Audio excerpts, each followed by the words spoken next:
Welcome to the session on accessibility features of Chromebooks.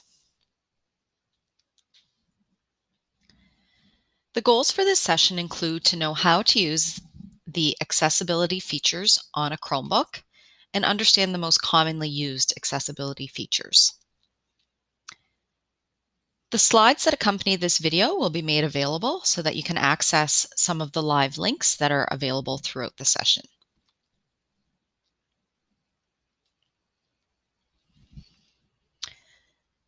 So, what is accessible technology? It is a device that can be used by anyone and has lots of different features that can expand for use by people with a wide range of abilities. We're going to focus on the Chromebook today, but the iPad would be another example of accessible technology. It is considered a Tier 1 support under the new inclusive education policy, and this means that it is a support that is available for all students to try. Once you've tried different accessibility options for your student and they're still having difficulty, that's when they can be referred for further assistive technology support. As I go through each option for the Chromebook, I'll discuss some different things to look out for and times that it might be appropriate to refer to assistive technology.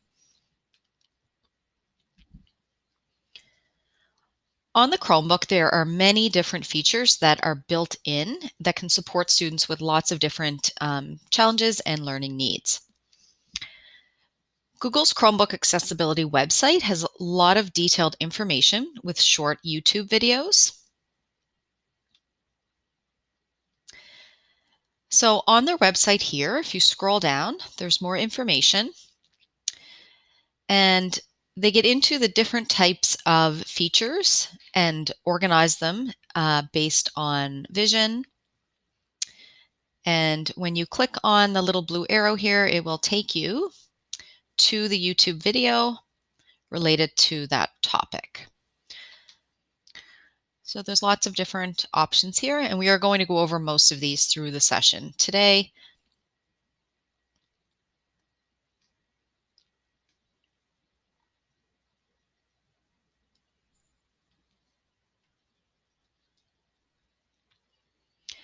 So to get to the accessibility settings on a Chromebook, you're going to come down to the right-hand corner where you see the time and your Wi-Fi and your battery status. And when you click on that, you get the large box here, and you should see the little icon here with the little person that says accessibility.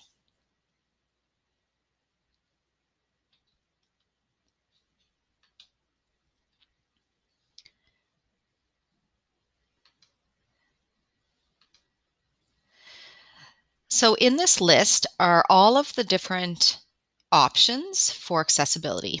You'll see that I have a couple of these turned on already. One is the large mouse cursor and also highlight mouse cursor, and that's just so you can see those better as I'm presenting.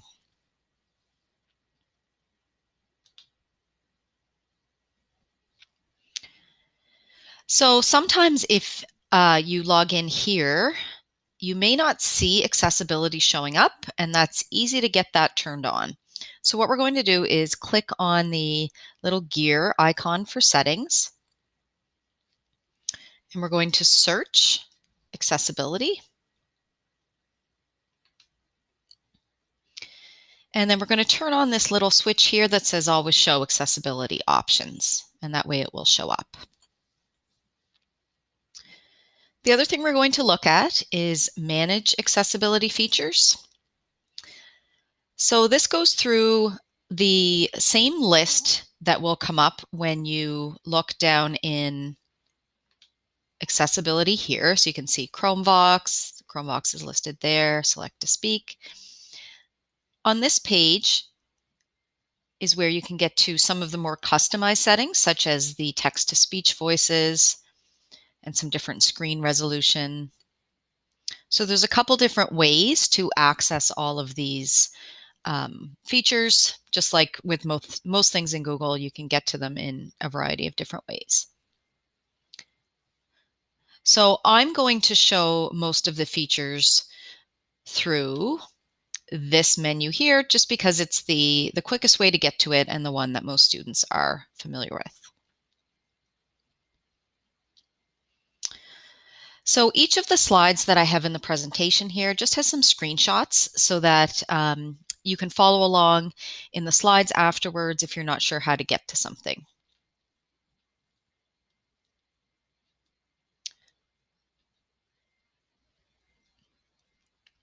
Probably the most common one that students like to adjust is the text-to-speech voice settings. So I am going to go back to that one.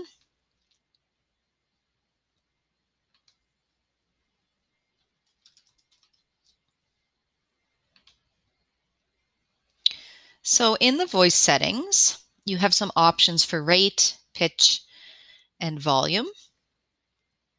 And then some different voices to choose from, and you can press play to preview and hear what it sounds like. So you can go through and try some different voices.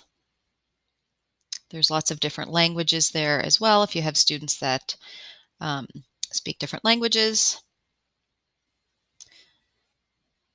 So I'm going to leave it at that one.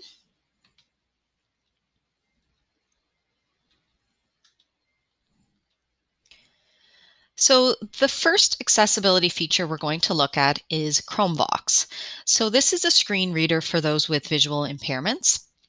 Also, for each of these features, I do have a keyboard shortcut listed in there. Those are quick ways to get to each of the features and to turn them on and off quickly so that you don't have to come down into the bottom part of your screen here. So for Chromebooks, it is Control, Alt, and Z, and that will turn it on and off again. I did put the link to the video here. We're not going to watch that during this session, but it is a good one to watch if you want a little more detail about Chromebooks. So I'm going to use the shortcut and turn that on.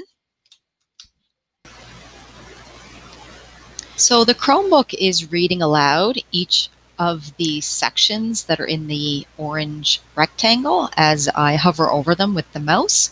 You're just unable to hear the sound coming from my Chromebook as I was doing the recording, just based on the way I had to share my screen for this video.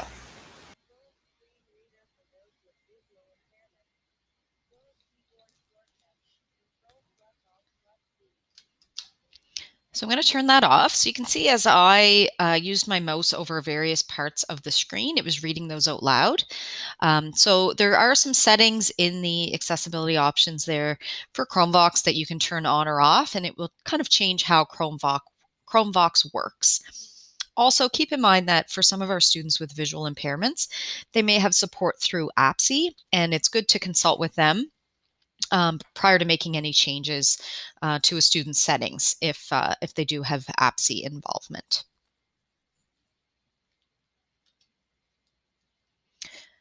The next feature we're going to look at is Select to Speak. So just to go back to the list here. So I used a keyboard shortcut to turn on Chromebox. The other option is you can just come in here and tap on it, and it will put a little check mark here. Tap again, it turns it off. But I'm going to turn that one on through here. And you can see that it put a little speaker icon down on the shelf of my Chromebook. So they call this the shelf down at the bottom. And so Select to Speak works in a few different ways. And I've listed those here. So it's up to you to decide which one you kind of like the best. I'm going to switch over to a Google Doc here and demonstrate. When I click on the icon here, I can then draw a box around what I want read. And when I release, it will read it out loud. So you can see there's a little control panel that pops up here where I can press play. I can change the speed if I prefer it a little faster. And then when I hit the X, that's going to turn that off. So it's another way of having text read aloud. So in a Google Doc, students might use that for editing purposes to hear their work read back, or maybe they're on a website such as this one here. They may want to have different parts of it read aloud, and they can sort of control that with the navigation here. Another way that you can use Select to Speak is to highlight the text first and then use this search key, which you'll see on the Chromebook. It's on the left-hand side of the keyboard, plus the letter S. We'll read it aloud. You can also use the search key and then drag over the text to have it read aloud. Or if you're on a touchscreen Chromebook, you can touch the speaker icon and then tap a word or drag. So a few different ways to use Select to Speak. And again, within the Chromebook settings, you can change the voice options for Select to Speak if you find it's a little too fast or you're just not happy with the particular voice.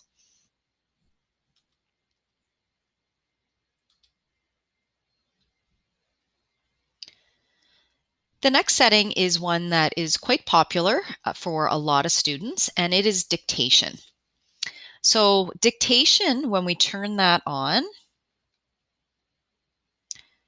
is the third one down. It's going to ask you if you want, if you're allowing permission. I'm going to say continue. So this allows you to dictate into any text field. So this is helpful if you're writing an email or filling out a form. It does turn off automatically after about a second after you stop speaking. So you just have to click on it to keep speaking again. The nice thing about that is that you don't have to worry about it picking up other things after you're done speaking. You can also access it via the on-screen keyboard, which we will look at in a little bit. And its shortcut is search plus the letter D. So I'm going to go back to that Google Doc, and you can see the microphone down here on my shelf. And I'm going to add to what I've already written there. It is also warm, period. So that has turned off automatically. I find you do need to go back and edit, especially for capital letters when you're using dictation. But you can say your punctuation at the end and it will put that in.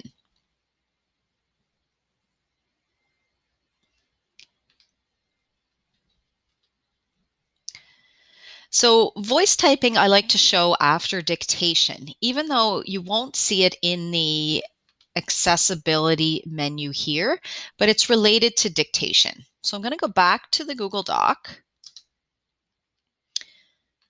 Voice typing you'll find in the Tools menu. So down here, the shortcut for that is Control-Shift-S.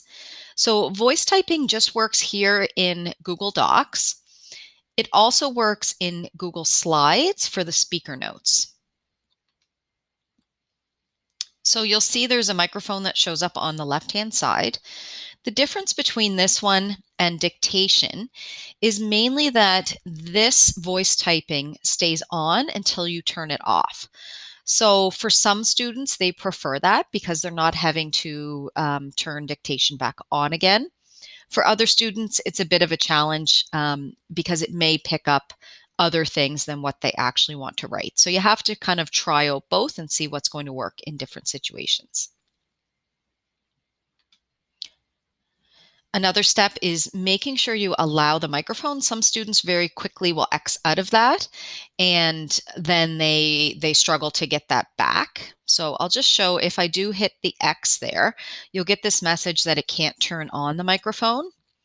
But if you look up here at the top of the screen, it says page has been blocked from accessing the microphone. But if I click on that message, I can then always allow.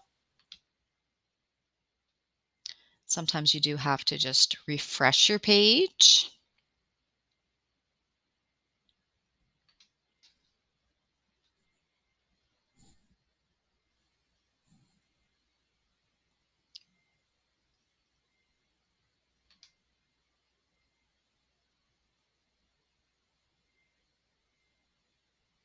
And now if I turn on voice typing, I have access to it. I hope to go for a walk, period.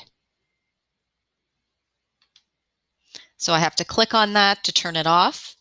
I can also say stop listening and it will turn off.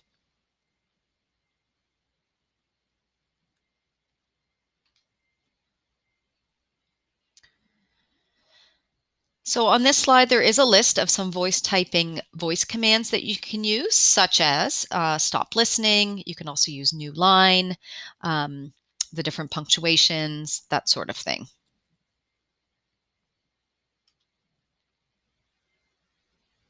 So this is a nice visual. This is taken from a presentation from Daniel Cochran and Kelly Key at ATIA in January 2020. So it's a nice visual for teaching the speech recognition writing process. And it just breaks it down for students so that they understand that they really do need to think about what they want to say before they start speaking, so that it comes out more like writing rather than just speaking. Then saying it, making sure they go back and check it. So that's where the reading it back using the technology can be helpful as well. Checking it to make sure that capital letters and punctuation are there, and then fixing it if anything needs to be fixed.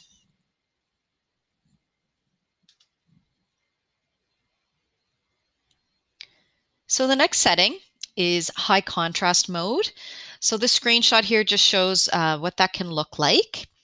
I'll turn mine on here. So the shortcut is Control Search H, and it will ask me if I want to turn that on. So it's going to invert the colors. So for some people, they may find that easier to look at. And Control Search H will change that back.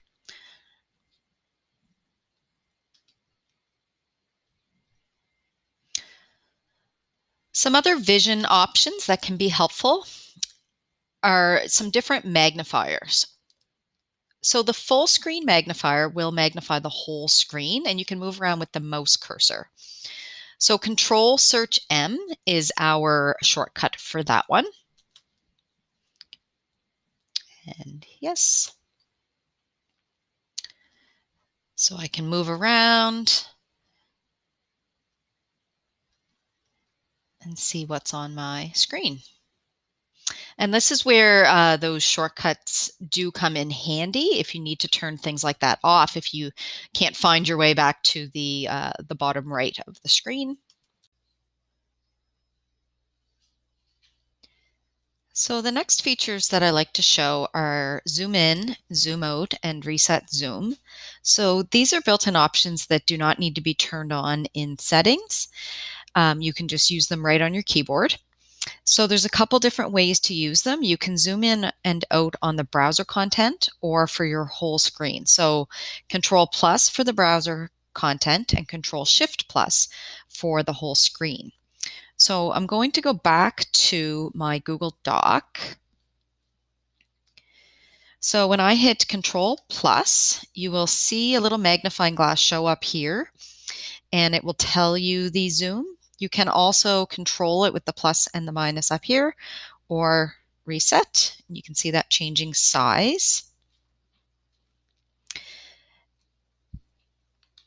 You'd notice though that all of my other features at the top of the screen didn't change size, but if I did want those to, that's where I would do Control Shift plus, and now you can see the entire screen gets larger and smaller. There's also a docked magnifier. So this makes a magnified area at the top of the screen, but then the bottom of the screen stays the same. So the keyboard shortcut for this is Control Search D.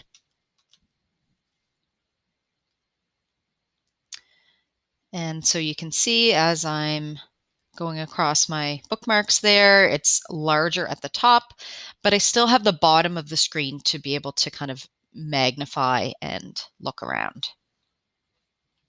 And Control Search D to turn that off.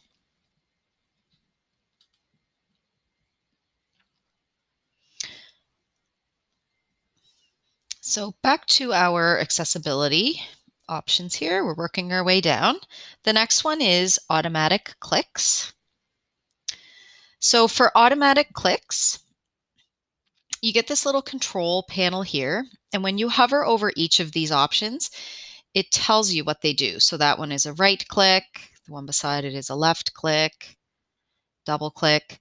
So these are helpful features for students who might have motor challenges that find the keypad or maybe using a mouse might be difficult. So if I were to turn on double click, now when I go up to my docs,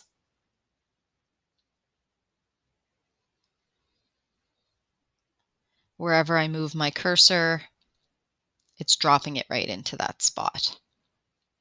If I were to turn on right click, you can see it brings up a menu just like I would if I did right click on a mouse.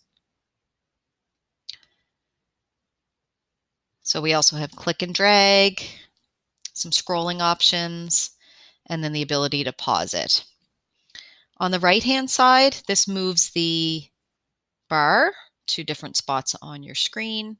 So it just gives the student more options for physical control.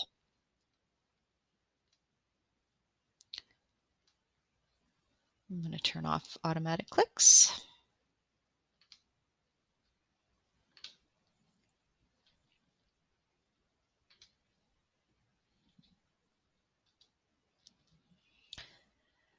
So the on-screen keyboard is one that sometimes gets turned on by accident, and some students like it there, some don't. So it's a common one that I often get asked how to turn that off.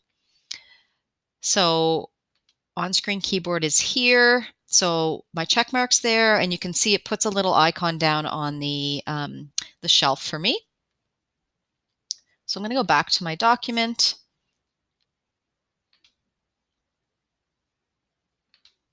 So now when I pull up the on-screen keyboard, it does take up a fair amount of the screen on a smaller Chromebook.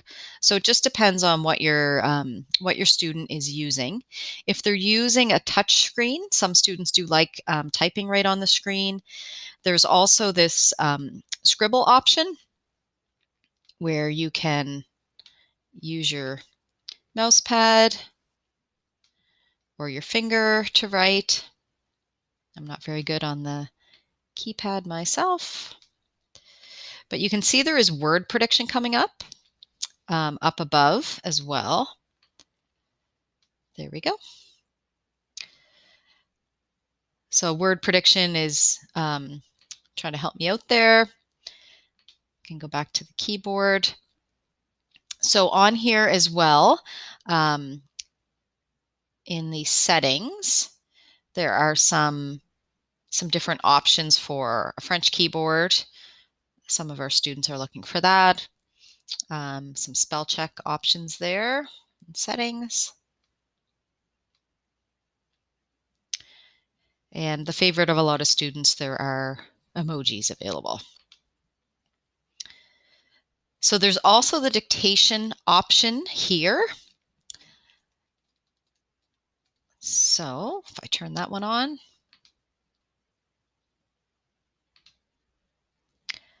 I like to walk in the sun, period. So you can see that functions a little bit differently than the other speech to text that we've been trying. And again, I do have to come back and sometimes make some corrections. And if I want to get rid of that for now, I can just minimize that down here. I'm going to come up into my accessibility settings though and turn that one off.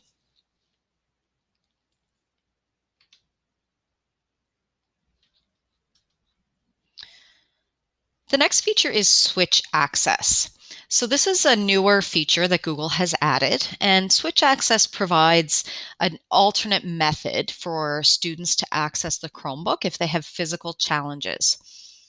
So there are different settings for switch access, such as auto scanning, where it will move from section to section on a web page, and then the user would press the switch to act as a click, like a mouse.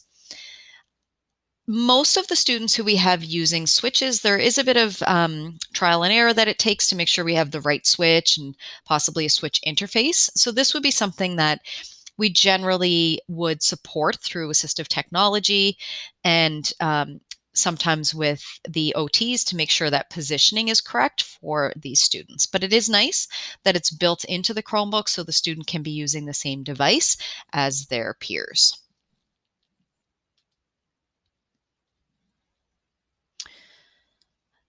Large mouse cursor. So you see, I do have that turned on. It just increases the actual size of the mouse for better visibility.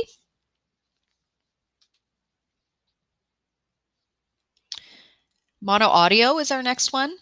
So that's useful for somebody who may be listening to music or a video or something, and they just have one earbud in. So instead of the sound separating into the two different earbuds, it will all play through one headphone.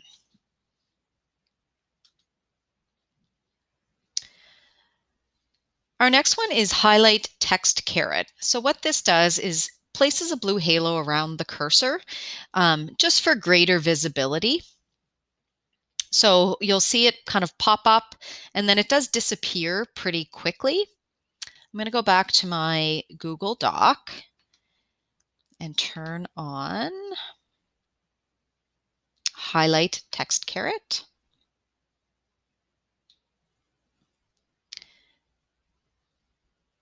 So you can see mine faded. It was a quick blue there. It changed from the red that I had set to a quick blue.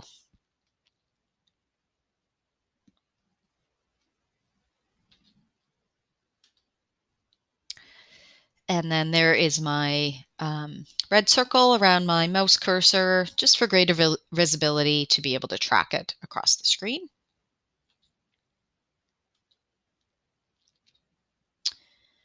Highlight object with keyboard focus. This makes a orange-ish colored box around a text field just to have it show up with greater visibility. So I'm going to turn off highlight text caret. I'm going to turn on highlight object with keyboard focus.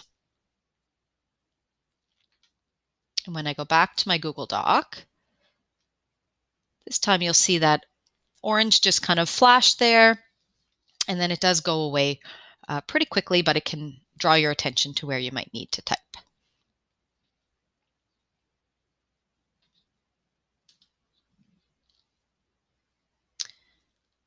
The last one is sticky keys.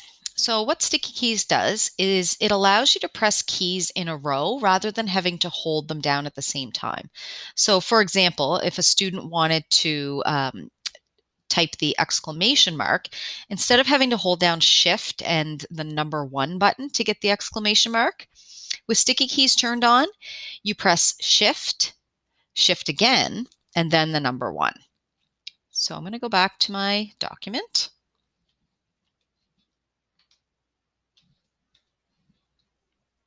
Oops.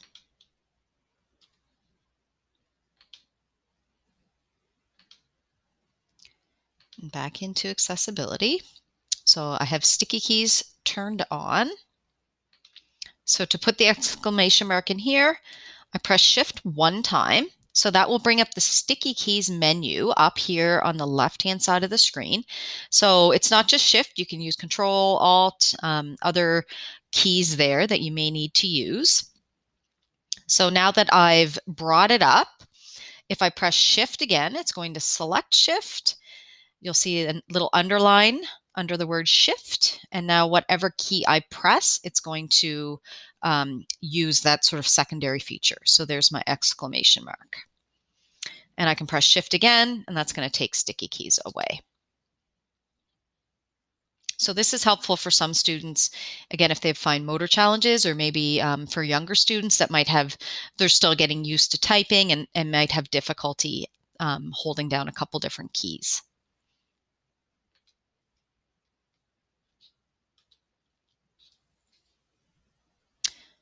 So those are all of the features in the accessibility menu that we're going to look at today.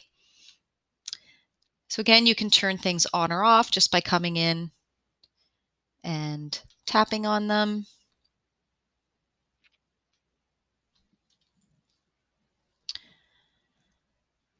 Our assistive technology website has lots of useful information. A little plug for it here. Any of our contact info is on there, as well as user guides and tutorials, and slides from sessions such as this one. Also, one last follow-up tip.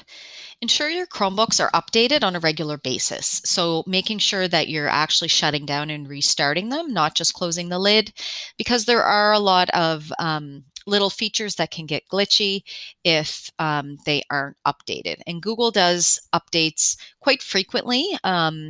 So it's a good idea to get into the habit of doing that. So emails are there if you needed to get in contact. All of the assistive technology contact is on our website, but feel free to send us an email if you have any specific questions about this presentation or if you needed any further information. Thank you for joining me today.